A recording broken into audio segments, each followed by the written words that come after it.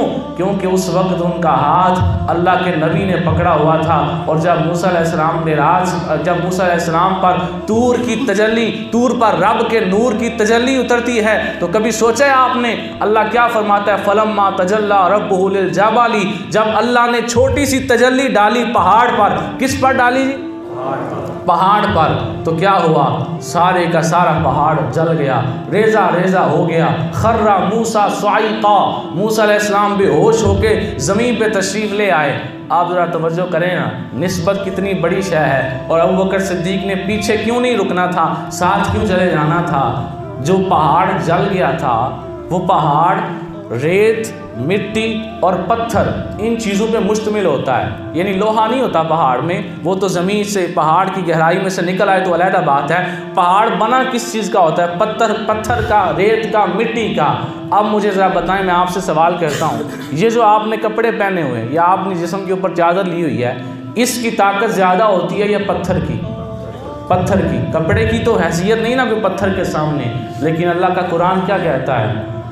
حضرت موسیٰ علیہ السلام پر جب چھوٹی سی تجلی نازل ہوئی تو پہاڑ جل گیا۔ مطلب کیا؟ پتھر جل گئے، ریت جل گئی، مٹی جل گئی، پتھر جل گئے۔ موسیٰ علیہ السلام کے جسم پہ جو کپڑے تھے نا وہ نہیں جلے تھے۔ آپ بے شک بے ہوش ہو کے زمین پہ تشریف لے آئے، لیکن جہاں پتھر جل رہے ہیں، جہاں پتھر سیاہ ہو گئے ہیں، مٹی سیاہ ہو گئی ہے، ریت جل گئی ہے، وہاں دھاگے کے بنے ہوئے کپڑے کی کیا اوقات ہے کہ وہ پتھر سے مقابلہ کر لے؟ لیکن وہاں اس کپڑے کی اوقات بڑی تھی، کیونکہ اسے پہنا میں نے یا آپ نے نہیں تھا، اللہ کے نبی نے پہنا ہوا تھا۔ اس واسطے پتھر جل گئے، ریت جل گئی، مٹی جل گئی، لیکن جو آپ کے جسم کے اوپر جو لباس تھا وہ نہیں جل سکا۔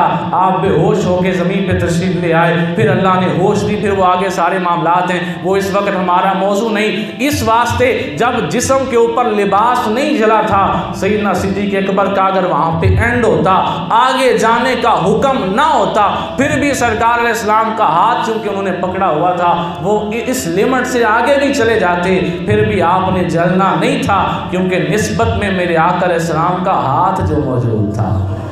اچھا، یہ تو تھا عشق والوں کا نکتہ جو حدیث میں کہہ رہا تھا معارج النبوہ کے حوالے سے، وہ میں ابھی سنانے لگا ہوں، اور وہ اس جملے کے ساتھ مطابقت رکھتی ہے کیا کہ سرکار علیہ السلام محبت رکھتے ہیں، سرکار کو محبت ہے سیدنا صدیق اکبر سے۔ جبرائیل علیہ السلام پیچھے رہ گئے، جب سرکار علیہ السلام آگے گئے نا تو آگے 70,000 پردے تھے۔ کتنے پردے تھے جی؟ 70,000 پردے، اور وہ پردہ ایسے عام سا پردہ نہیں تھا، اس پردے کی موٹائی جو ہے وہ بھی سالوں پر مشتمل تھی کہ اتنے سال چلیں گے تو اس پردے میں سے گزریں گے۔ جب سرکار علیہ السلام نے ان پردوں میں سے گزرنا شروع کیا تو چونکہ وہ رب تعالیٰ کا جلال تھا، رب کی ہیبت تھی، ابھی چونکہ معراج کا موضوع نہیں ہے، وہ اگلے مہینے ہیں انشاءاللہ، اس پر ہم علیحدہ سے گفتگو کریں گے۔ فی الحال تھوڑا سا بس آپ کو یہ بات سنانی ہے کہ سرکار علیہ السلام کو اللہ کا جلال آپ پہ طاری ہوا، اللہ کی ہیبت طاری ہوئی، تو سیدنا صدیق اکبر کی وہاں پہ آواز آئی سرکار کو۔ کیا آواز آئی؟ آواز آئی کہ اے محمد صلی اللہ علیہ وسلم، آپ کا رب آپ پہ درود بھیج رہا ہے، آپ کا رب آپ پہ درود بھیج رہا ہے۔ تو سرکار صلی اللہ علیہ وسلم سوچ میں پڑ گئے کہ ابوبکر صدیق کی آواز ادھر کہاں سے آ گئی۔ تو پھر اللہ نے فرمایا کہ جب موسیٰ علیہ السلام طور پہاڑ پر تھے اور پہلی دفعہ میں ان سے بات کرنے لگا تھا، توجہ کریں ذرا، جب اللہ پہلی دفعہ موسیٰ علیہ السلام سے بات کرنے لگا تھا، اللہ کا روب طاری ہو گیا، اللہ کا جلال طاری ہو گیا۔ اللہ اکبر ہے نا، وہ سب سے بڑا ہے، اس کا جلال بڑا ہے، اس کا روب بڑا ہے، اس کا جلال طاری ہو گیا۔ اللہ نے ہٹانے کے لیے اس جلال اور اس ہیبت سے باہر نکالنے کے لیے اللہ نے کہا وَمَا تِلْكَ بِيَمِينِكَ يَا موسیٰ، اے موسیٰ یہ تیرے ہاتھ میں کیا ہے؟ قَالَ هِيَ عَصَايَ، اے اللہ یہ میرا عصا ہے۔ اب بات تو تھی رب کی اور اس کے بندے کی، بندہ سوچے بیچ میں عصا کدھر سے آ گیا، اس کو بیچ میں لانے کی ضرورت کیا تھی؟ تو اللہ نے فرمایا اے میرے محمد صلی اللہ علیہ وسلم میں موسیٰ سے جب پہلی دفعہ بات کر رہا تھا تو وہ جلال کی وجہ سے ہیبت کی وجہ سے جب کانپنے لگے میں نے ان کو اس ہیبت سے باہر نکالنا تھا تو میں نے کہا موسیٰ یہ تیرے ہاتھ میں کیا ہے؟ تو چونکہ وہ ہمیشہ اس عصا کو اپنے ہاتھ میں پکڑتے تھے اس کے ساتھ ان کا دل لگا ہوا تھا اس کے ساتھ قلبی کیفیت تھی. جب میں نے پوچھا تیرے ہاتھ میں کیا ہے انہوں نے اپنے ہاتھ کو دیکھا عصا کو دیکھا کہنے لگے مولا یہ میرا عصا ہے اتوکل علیہا واحش بہا علی غنمی ولی فیہا معارب اخری میں اس سے یہ کام کرتا ہوں. جب عصا کی طرف دھیان پڑا اس وحشت سے باہر آ گئے اس جلال کی کیفیت سے باہر آ گئے. اے میرے محمد آج آپ پر وہی کیفیت طاری ہوئی ہے تو جس چیز سے آپ کا دل لگا ہوا تھا آپ کا دل صدیق اکبر سے لگا ہوا تھا میں نے صدیق اکبر کی آواز میں آپ پہ درود پڑھا ہے تاکہ آپ اس جلال سے باہر آ جائیں.